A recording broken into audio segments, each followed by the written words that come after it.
So we shall get into it. Can everyone see the presentation? And most people can hear me, I think. Yes. Yep. Yep. Great. All right. So we'll go through the little presentation. It'll be a lot of me chatting. And then at the end, we will have a bit of question time. So feel free to unmute yourself then and have a chat, or you can type if you don't want to talk. Totally up to you. But yeah, let's get going. So thank you everyone for joining. So we're going to be talking a little bit about basically gut health and good food for a good mood, which is what I absolutely love. So yeah, we're working in conjunction with Fix Motion Movement Performance, which some of you might know, and Ripe Health, and also myself, which I call myself the IBS Freedom Dietitian. So I know a lot about gut health. So basically what we're going to go over is just what is the gut microbiome, the mood-food connection, and how do you know if you've got good gut health? And then, of course, some tips, which everyone loves. So we'll try to get to those quickly, because everyone loves a bit of information on some good gut health, and then some myth busting and a bit of summary and question time at the end.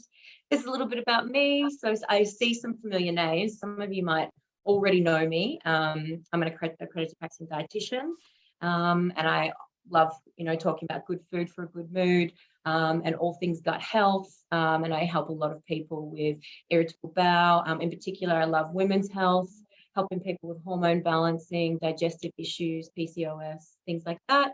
At the moment, I'm based in Melbourne, Australia, but my sort of unique way of offering business services is that I do a lot of online consulting and coaching. So I'm available to anyone, anywhere around the world. Yeah, and I do actually have a program that I help a lot of people with, in particular for IBS sufferers, and it's a one-to-one coaching program with my signature IBS framework that helps people find their trigger foods and manage their IBS for life. So that's me, for those of you that don't know me. And some little words to ponder here. I don't know, some of you may have heard this before. All disease begins in the gut. I don't like something so intense as that, but it is some words to think about. I mean, this is a very, very old quote, different now, but it is something really, really important to think about. And I think, yeah, we don't often think about gut being, the basis for a lot of our health issues. So it's not the be all and end all, but I think this is a really good quote, just to ponder. So what is the gut microbiome? So I try not to make it too sciencey, but basically, when I say gut microbiome, or it refers to like a biome, like an ecosystem. So it's made up of like flora and fauna, and it also uses the word micro, so microbiome, to indicate that it's a very, very small microscopic ecosystem, and obviously it's invisible to the naked eye. So the gut microbiome is a bacterial ecosystem or community of microorganisms that live in our GI tract. In particular, it lives in the large intestine. So you may hear the word microbiome or microbiota. Those words are generally used interchangeably. They do have different meanings, but yeah, for our purposes, they're pretty much used interchangeably. So looking here, you can see all the important roles in the body that the gut microbiomes, this collection of bacteria, play in the body. So obviously digestion and absorption of food, which is the obvious one everyone knows about. It regulates the immune system, manages inflammation, produces a lot of vitamins, and it balances our hormones, and produces neurotransmitters, which impact our mental health.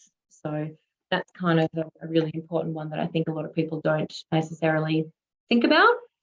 So the mood-food connection. So you may have heard the gut-brain axis being thrown around, not really knowing exactly what that is. So it's what it refers to is this nerve, the vagus nerve. So it's a big nerve that comes down from our brain to our gut and physically connects the two organs. So it means that our gut and our brain is physically connected as well as being biochemically connected. So this vagus nerve kind of acts as like a bidirectional, so two-directional, like super communicator, super highway.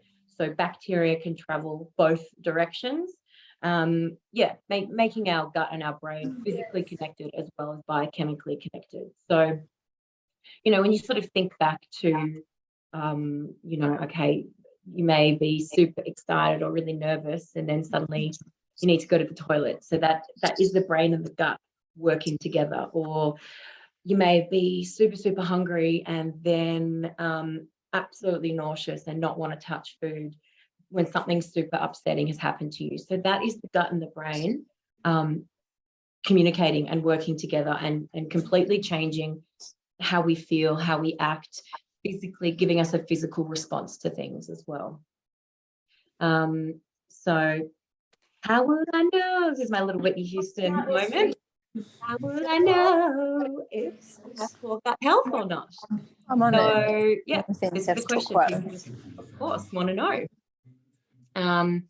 What I often say is, it's really, really difficult to know exactly what is causing some of your gut symptoms. So if, it's really easy to think of things like constipation or bloating or diarrhea when it comes to kind of your gut symptoms and gut issues.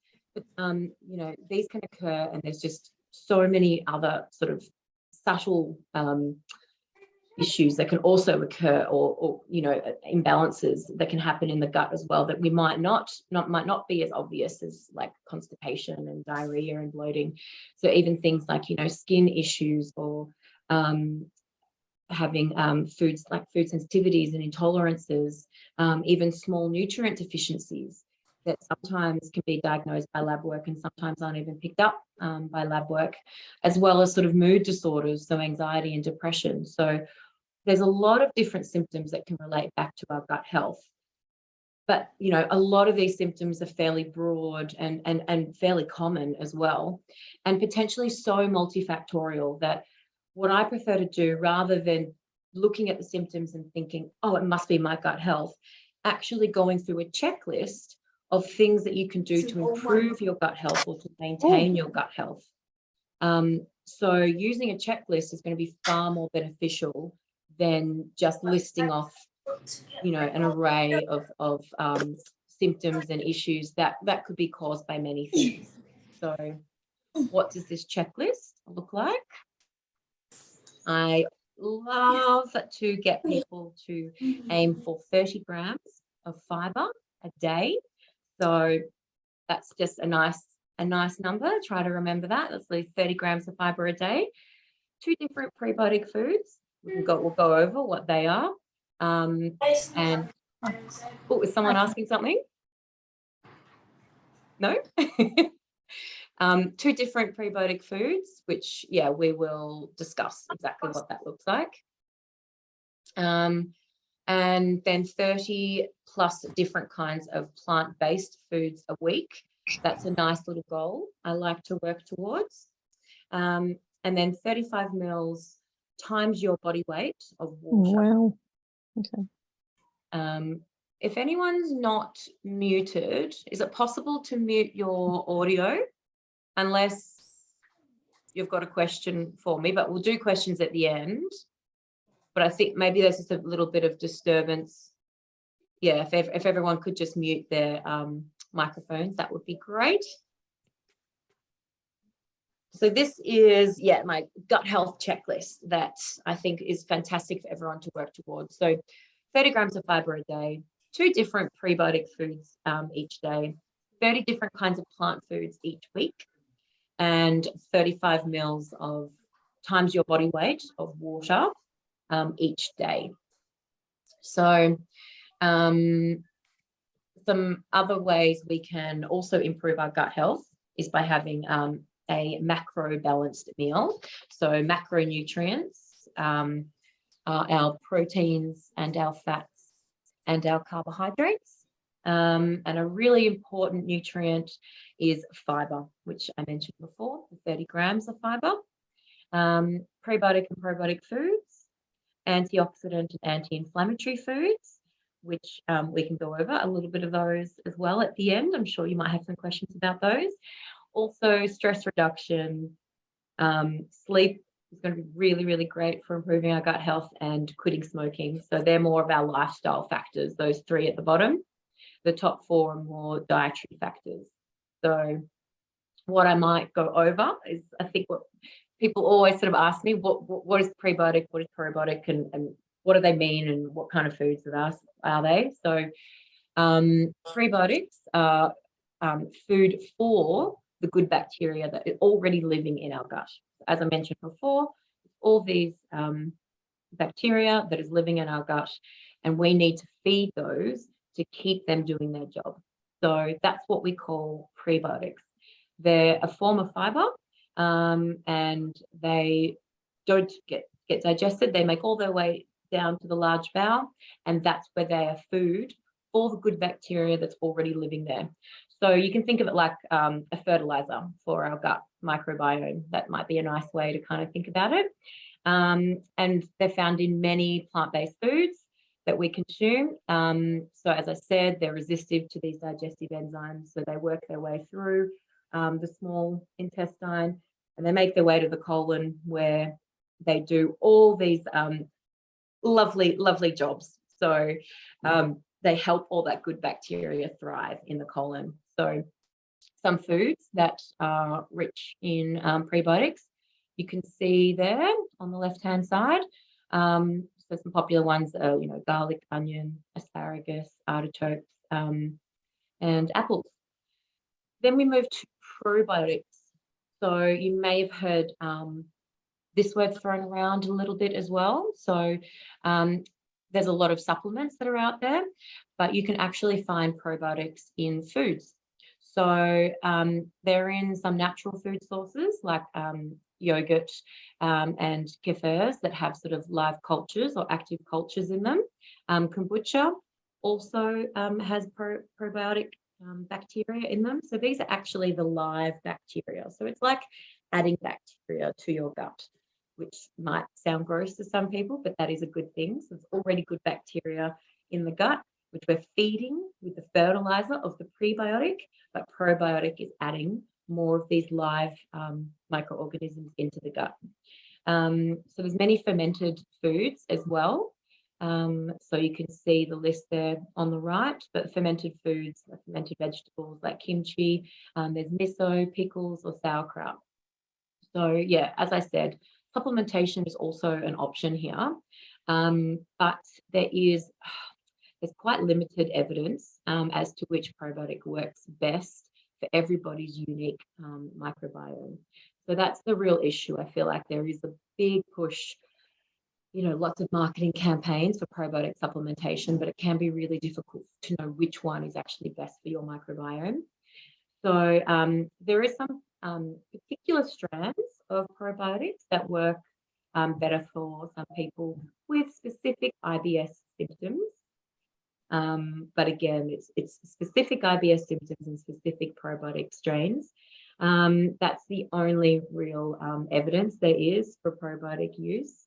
But yeah, in saying that, there is some good evidence for getting if you have taken a course of antibiotics, which kills all the bacteria in your gut, good and bad, there is evidence to suggest that a restorative probiotic is very good in that case after a course of antibiotics.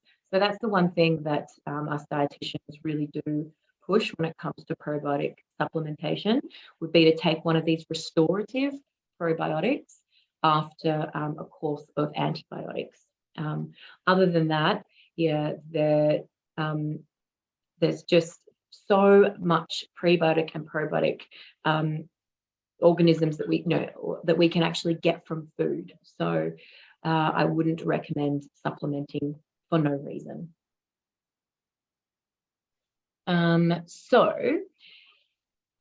These are kind of some, going over our gut health goals. So if you don't take anything else away, I would say let's aim for 2 prebiotic foods per day, 1 probiotic food per day. Drink plenty of water. So again, you can come back to that equation if you want, or, at least 2 liters a day will be great. And then, like I said, this 30 different plant foods each week. And when I do say plant foods, I mean fruits, vegetables, nuts, seeds, grains, cereals, herbs, spices. They all classify as plant foods. So it's not just, oh my gosh, how am I going to eat 30 different fruits and vegetables a week? All of your herbs and spices count as well. Your grains and cereals, don't forget, they're plants as well. So you'll be surprised. You can get up to 30, but it's about variety and diversity in foods to get lots of different fibers and lots of different bacteria into the gut, and that is going to help our gut health thrive. So I just wanted to do a quick little thing about myth busting, because these questions seem to always come up when I do talks about gut health. So apple cider vinegar, it's kind of touted as this cure-all for like elevated blood sugars or poor gut health, or to use for weight loss. But really, there's very minimal studies that show any benefit. So there's actually no clinical evidence at all to suggest that apple cider vinegar is beneficial for digestion in any way. But in saying that, it is relatively cheap and easy. So look, you could always try it, but there really isn't any evidence. But if you were going to, I just always want to make sure that people make sure they don't have concentrated apple cider vinegar, because it can erode the teeth enamel. So always dilute it. And it can trigger heartburn and reflux, so be really careful with that. And there are claims to say that it increases stomach acid and in turn helps you digest your food better. But again, this just isn't backed up by any studies whatsoever. So yeah, you could enjoy it as a salad dressing. That's what I would say. Or as a cleaning product, as a nice natural cleaning product in the house. So I hear people using it as shampoo in their hair and making deodorants out of it. But yeah, there isn't any actual evidence for gut health. Gluten-free diet. So that one always comes up when we're talking about gut health as well. That's why I wanted to sort of bring these up. So again, it's really unnecessary for those who have diagnosed celiac disease. There's just no evidence that a strict gluten-free diet aids in digestion or weight loss. I hear it a lot for weight loss. It's just, it's only useful for people who have celiac disease. Also, to add to that, if you do go down the path of a gluten-free diet, it can also be nutritionally limiting. So it can actually cause vitamin and mineral deficiencies. So I would just be really careful doing that one. And another thing that pops up a lot when I do gut health talks is aloe vera. So, aloe vera is obviously widely known for its antibacterial and skin healing properties.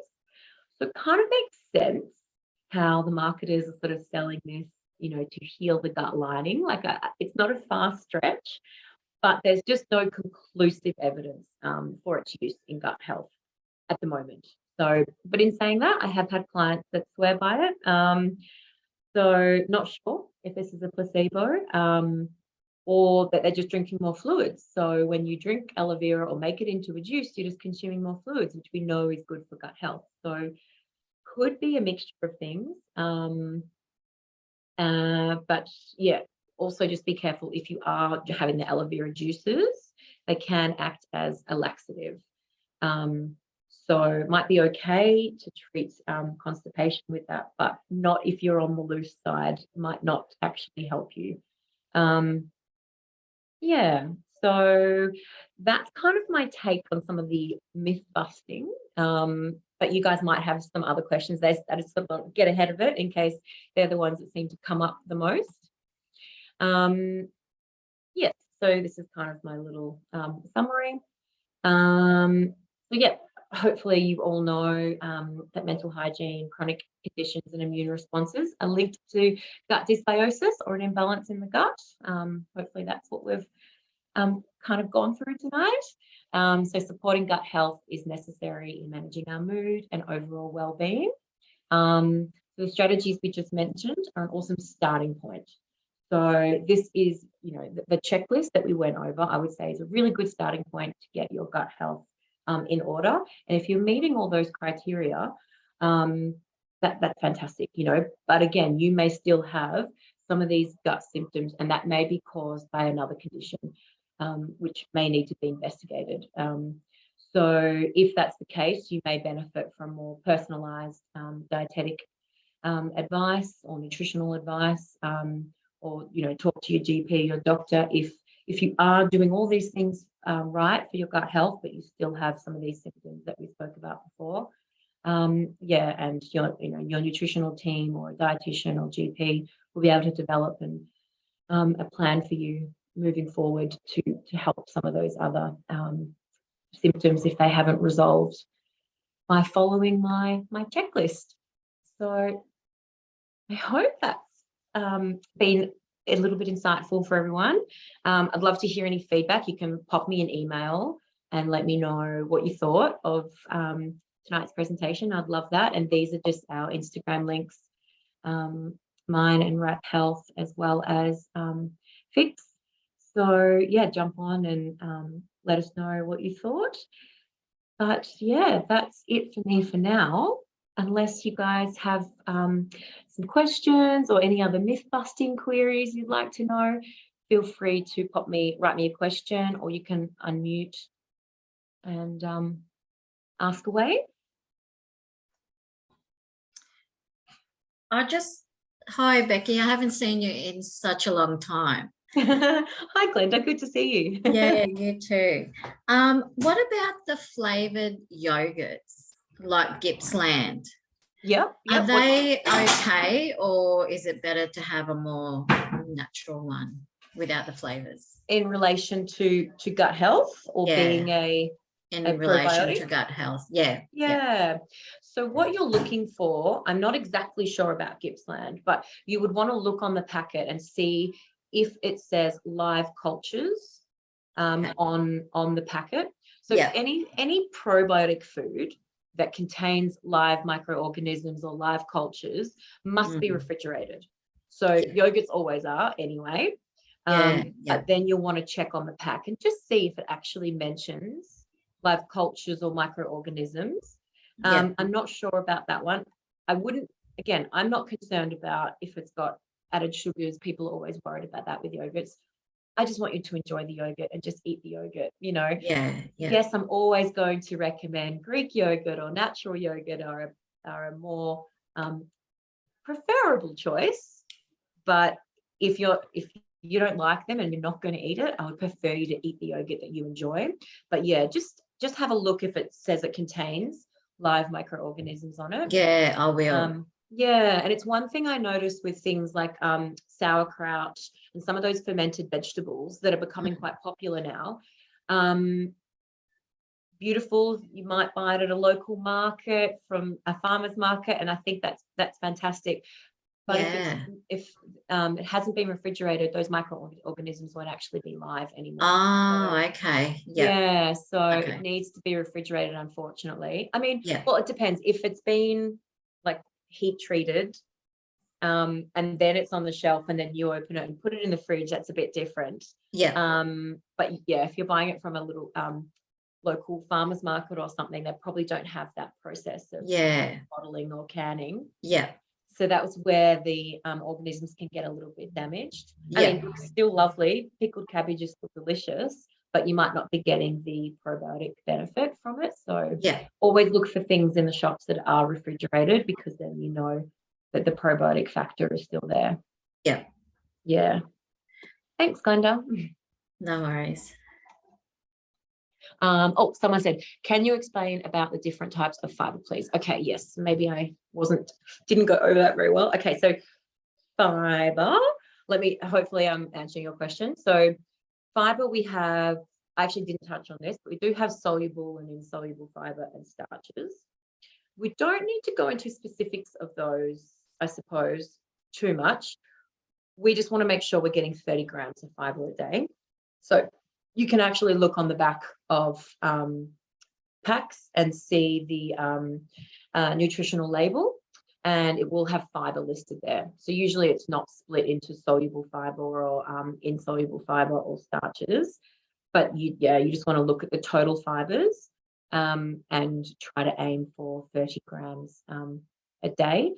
Is that what you mean by the different types of fiber?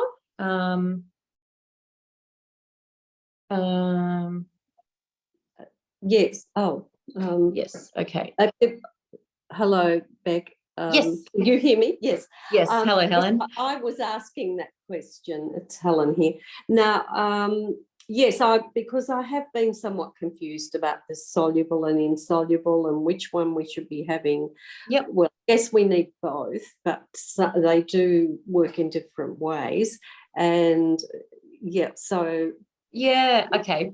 And I also think people get a bit mass- confused with fiber because maybe once upon a time you're a bit backed up and a doctor said, have some fiber and help get things moving. And then later in life, we've got loose stools. And then you go to a dietitian and they're like, have some fiber. And you're like, hold on, what? That doesn't make sense. It can't do both. So it actually does. So fiber as an overall term regulates your bowel movements, whatever that means. So whatever end of the spectrum you are, it can help regulate it. It can help make nice formed sausage. So we're talking about poop, guys. So came to a gut health chat. We're talking about poop. But what we're aiming for is a nice fully formed sort of sausage, like a nice smooth banana. So if you're on the constipated end or the loose stools end, fiber can help get you to that sausage, to that banana. That's where it gets a little bit confusing because you're like, oh, how can it thicken up my stools, but how can it loosen my stools? It actually can do both. But getting more specific, you've got your insoluble and soluble. So your soluble fibers generally will help people, actually can help people who are loose as well as constipated. But your insoluble fiber, you would usually use more if you're constipated. So if you're someone that's loose and you need some sort of thickening up of the stools, you would choose those soluble fibers. If you're a bit constipated or backed up, you would choose the insoluble fibers. Yeah. But generally speaking, just getting enough fiber will help regulate your stools. So but I feel like that's definitely quite confusing. I see how people get a bit mixed up there. Yeah. Thanks, Beck. And could you just give us a couple of examples of each type?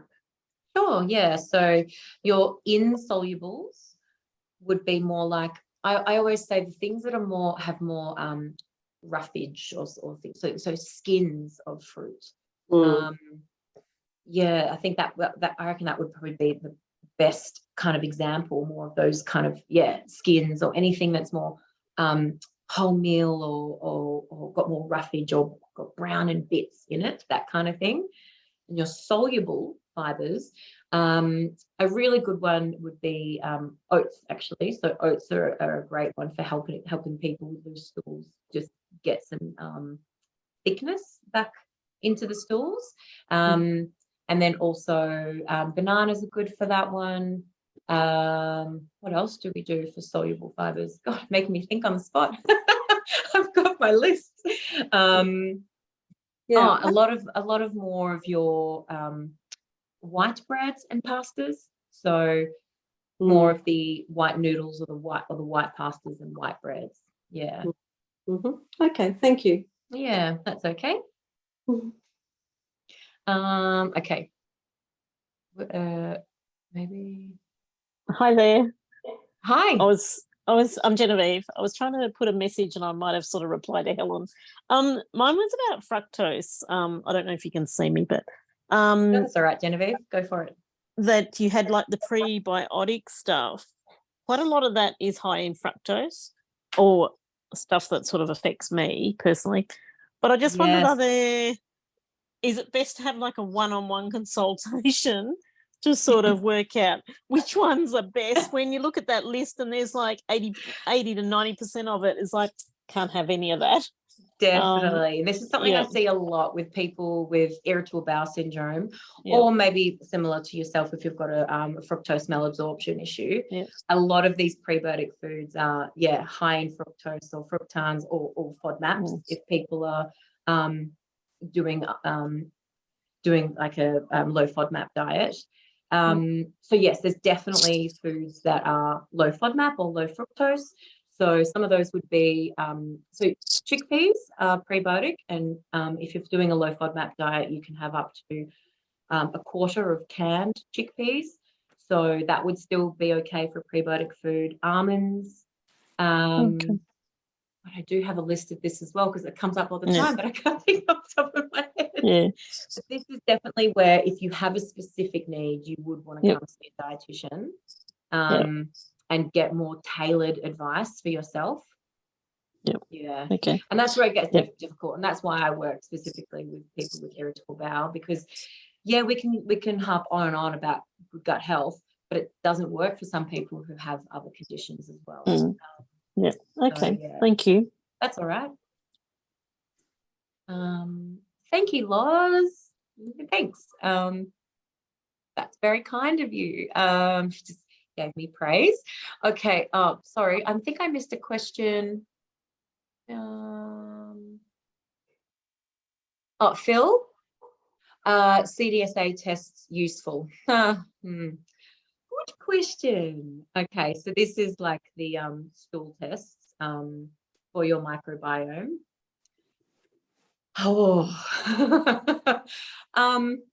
I have mixed feelings about these. I feel I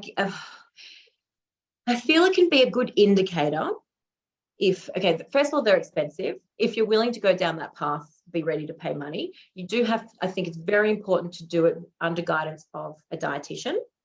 Don't go and pay for these things and then get the result for yourself, or get a nutritionist or a dietitian, or maybe a GP who specializes in gut health, or someone who kind of does understand the problems with these tests as well as the positives of these tests. So I would say be ready to pay for the test, and it's not, I suppose it's not 100% gospel. I think it might be a good indicator, or it might be good to be like, okay, some of these foods have popped up as I don't digest them well.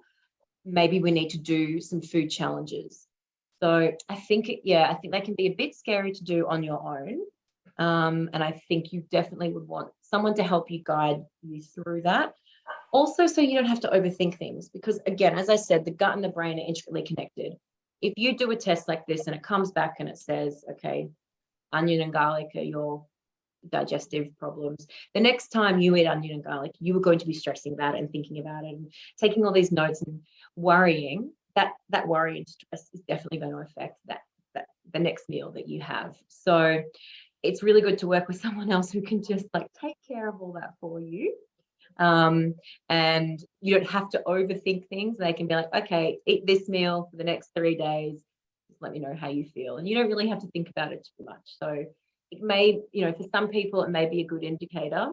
And then you can move on and do food challenges and know for yourself what is actually accurate. So I'm a little bit, I'm not sure how I feel. I feel like there's free ways to do things like that. We can do things like low FODMAP diets, elimination diets, that don't cost, you just pay to see the dietitian or the nutritionist. So they're probably a lot cheaper and you're still getting the same results in the end. That's kind of how, does that answer? Sorry, Phil, does that answer your question? Deborah, are there any particular nutritionists in Shepparton that you could recommend? Well, Ripe Health, definitely. Myself and Beck Monk. So I'm Rebecca Kavanagh, and then there's Rebecca Monk. So we both work from Ripe Health. I do a lot online. So as I said, I'm like an online coach and dietitian, and I can help with gut health, irritable bowel issues. I do have an IBS program that I run, which is all online. And it's a one-on-one with me. I provide lots of meal plans, recipes. We do food challenges together. We find out your triggers. We also have email support over the months that we work together, as well as one-on-one time together as well. So myself or any of the team at Ripe Health are fantastic. So that's my recommendation. Anybody else? Have I not answered anyone's questions sufficiently? Cost. Oh, what is the cost? Okay, so I think that's a good question. I think it's about, you can see me one-on-one, my individual consult. So initial consult will be $145.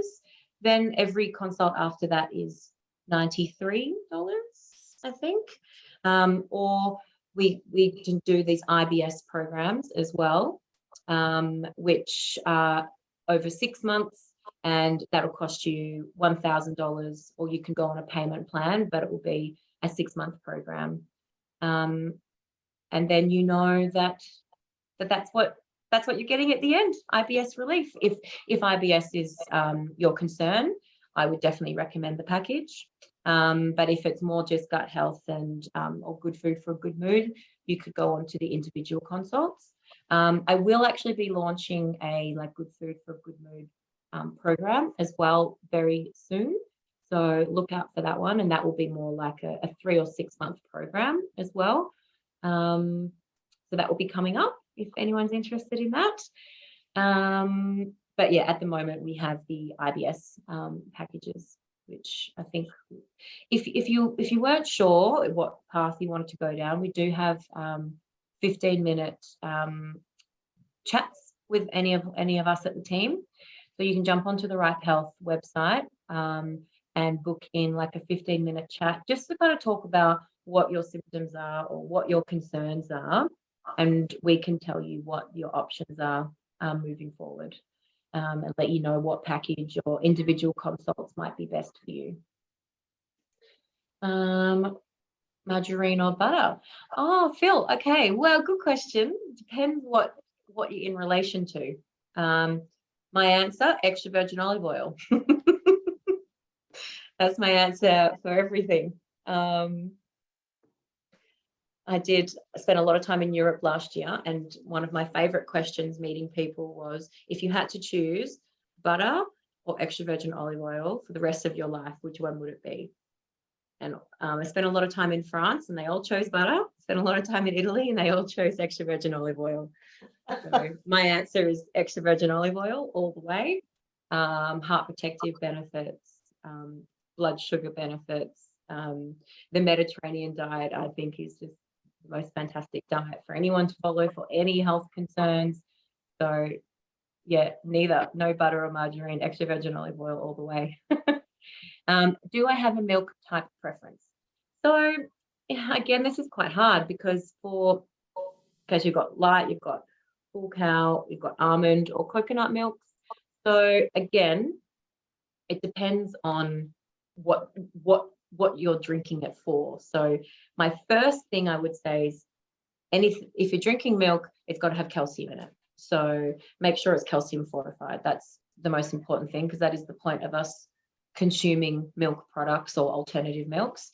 If you've got a lactose issue, then you might have to drink lactose-free milk. If you're doing low FODMAP, you might be choosing different alternative milks. But only particular soy milks are okay on low FODMAP. You can't have all soy milk. So that's a hard one as well, because it just depends on your goals and your health concerns. When it comes to light and full cows, I'm all about full cream. I know that might be against what dietitians are supposed to say, but I don't think we don't have to be drinking light. I feel like the whole world's moved on to light milk, and I don't think that is necessary. I think very happy with full cream if that's what you like. There's absolutely nothing wrong there. So yeah, that's a tricky one. I might put that question in my my myth busting thing for next time. I feel like that kind of stuff does come up a bit. So sorry, Bex, I can't give you a very good answer on that one. Any other questions for now? Or am I just blabbling on a bit? No one else? No. Oh, thank you so much. Very helpful. Okay, that's good. Okay, good. All right. Well, speak now, forever hold your peace. I'll type now if anyone's got anything else to ask. I hope that was helpful.